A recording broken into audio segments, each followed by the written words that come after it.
Deadline tinggal H-1, semua tim udah siap, proposal udah rampung 80 halaman. Tapi, kenapa pas klik tombol submit muncul notif Anda tidak eligible untuk pengajuan proposal? Panik? Jelas iya. Kesel? Udah pasti banget. Ngerasa semua kerja kok jadi sia-sia gini? Udah nggak usah ditanya. Percaya atau nggak, kasus kayak gini tuh sering kejadian bukan karena proposalnya jelek, tapi emang masalah di Bimanya. Mulai dari sinkronisasi lambat, error login, dokumen gagal upload, sampai ke data rekan dosen nggak kebaca di sistem. Kalau udah gini kan rasanya eman banget. Nah, kali ini kita kasih solusi dari berbagai problem yang dialami rekan dosen soal eligible hibah Bima. Tapi ya, sebelum lanjut, bisa banget untuk support channel ini dengan cukup subscribe biar nggak ketinggalan sharing informasi menarik lainnya. Oke, kita lanjut. Kendala umum Bima dan dampak pengusulan hibah. Oke, kita mulai dari fondasinya dulu. Soal Bima atau Basis Informasi Manajemen Akun ini adalah sistem wajib bagi semua dosen yang ingin mengajukan hibah penelitian atau pengabdian dari Kemendikti Saintek. Bima ini nggak berdiri sendiri, tapi terhubung langsung sama Sister dan PD Dikti. Artinya, kalau data di Sister aja berantakan, ya data di Bima juga pasti bermasalah juga. Nah, untuk kendala umum yang sering muncul di lapangan antara lain, data tidak terbaca di sistem sehingga status dosen jadi otomatis tidak eligible.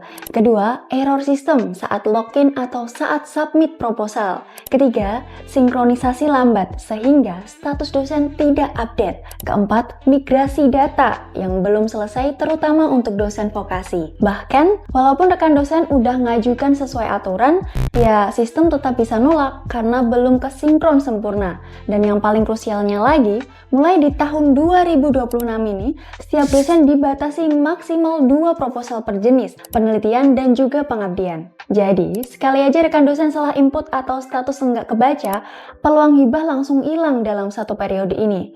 If you think masalahnya udah selesai, ternyata belum. Banyak rekan dosen udah submit tapi status munculnya belum eligible. Padahal nggak ngerasa submit proposal sebelumnya. Kenapa bisa gitu? Profil belum eligible, NIDN atau NUPTK dan Sinkron Sister. Masalah klasik yang kedua nih ya di bagian status rekan dosen muncul belum eligible. Padahal ngerasa semuanya udah lengkap. Penyebabnya ternyata sangat teknis dan sering nggak disadari. Coba kita cek sama-sama. NUPTK nggak terdaftar dengan benar di PD Dikti. Walaupun waktu kita cek di kampus sudah kecatat sebagai dosen, tapi kalau PD Diktinya belum ngevalidasi, Bima otomatis ya bakal nolak. Sister nggak sinkron ke Bima. Nah, ini banyak kejadian delay 24-72 jam. Bima ngebaca data lama yang ngebuat status rekan dosen itu terlihat nggak memenuhi syarat. Dosen ngerasa belum mengajukan proposal, sistem mendeteksi ada draft lama. Bagian ini, kadang sistem ngebaca draft tahun sebelumnya sebagai satu proposal diajukan, sehingga kuota tahun berjalan jadi hangus. Riwayat pengajuan lebih dari 2 proposal di periode sebelumnya. Ya, walaupun ditolak atau nggak lolos seleksi, tetap tercatat dan ngurangi kuota. Terus, untuk solusi dari semua kendala tadi gimana? Ada beberapa poin teknis yang bisa rekan dosen lakukan.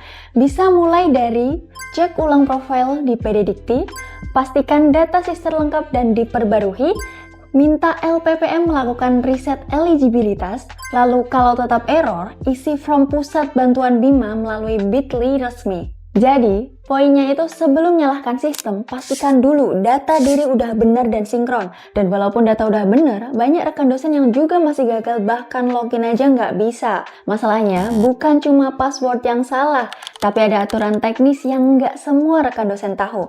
Apa itu? Kesulitan login dan upload dokumen. Oke rekan dosen, sebenarnya bukan Bimanya yang bermasalah, tapi gimana sih cara kita gunainnya dan ini bagian yang sering ngebuat rekan dosen sampai frustasi. Kita lihat satu-satu. Error login. Di sistem Bima nggak punya fitur self-reset password. Jadi, kalau salah berkali-kali pas mau masukkan password, sistem bakal otomatis ngekunci akun. Dan satu-satunya jalan ya riset lewat operator LPPM yang ada di kampus rekan dosen masing-masing. Banyak yang belum tahu soal aturan ini, yang ngebuat rekan dosen ngira sistem itu rusak, padahal cuma gara-gara salah prosedur. Gagal upload dokumen. Nah, lanjut untuk bagian ini, biasa penyebabnya mulai dari file PDF lebih dari 5 MB, format nggak pakai PDF-A. Ini syarat wajib untuk dokumen resminya. Lalu, sistem overload pas dekati deadline biasanya. Di sini biasanya banyak dari rekan dosen upload PDF hasil scan berkualitas tinggi yang ngeakibatin ukurannya oversize. Padahal Bima cuma nerima jenis ukuran file ringan biar server nggak overload. Jadi untuk cara amannya, rekan dosen bisa terlebih dahulu buat ngekompres PDF di bawah 4 MB. Gunain PDF-A buat dokumen resmi dan jangan submit H-1 karena server biasanya penuh-penuhnya. Error deadline system. Lanjut, ini juga sering kejadian.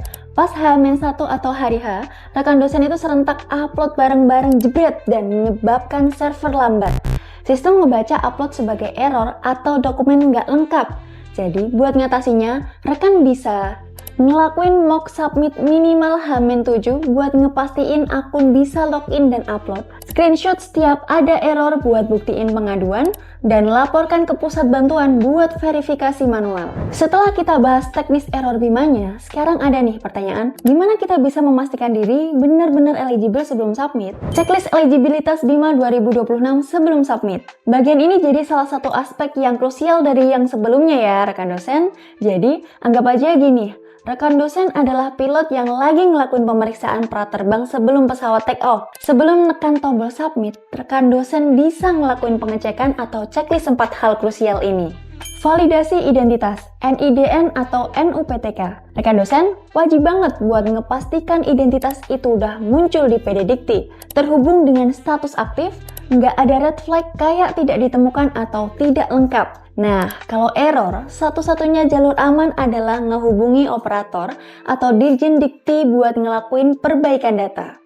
Kedua, sinkronisasi sister. Ibarat ngebuat strategi perang, data yang paling penting dan wajib banget lengkap itu ada riwayat jabatan akademik, lalu riwayat pendidikan, data BKD, dan portofolio penelitian dan pengabdian. Rekan dosen bisa banget ngelakuin update H-14 buat ngasih waktu sinkron otomatis ke Bima. Kuota proposal. Lanjut di bagian ini, rekan dosen harus memastikan kalau total proposal kurang dari 2 per jenisnya. Proposal lama yang nggak digunakan udah diarsip, nggak ada draft numpuk yang ngehabisin kuota. Uji coba login. Nah, part terakhirnya, rekan dosen bisa pastikan kembali username sama dengan NIDN. Password udah sesuai yang diberikan LPPM. Dan yang terakhir, kalau nggak bisa, segera riset lewat operator. Pokoknya, jangan nunggu sampai hari H kalau nggak mau berhadapan dengan penolakan. Setelah kita pahami sama-sama semua detail teknis ini, sekarang kita kembali ke pesan utamanya. Sukses hibah bukan cuma soal proposal bagus, tapi juga kesiapan sistem,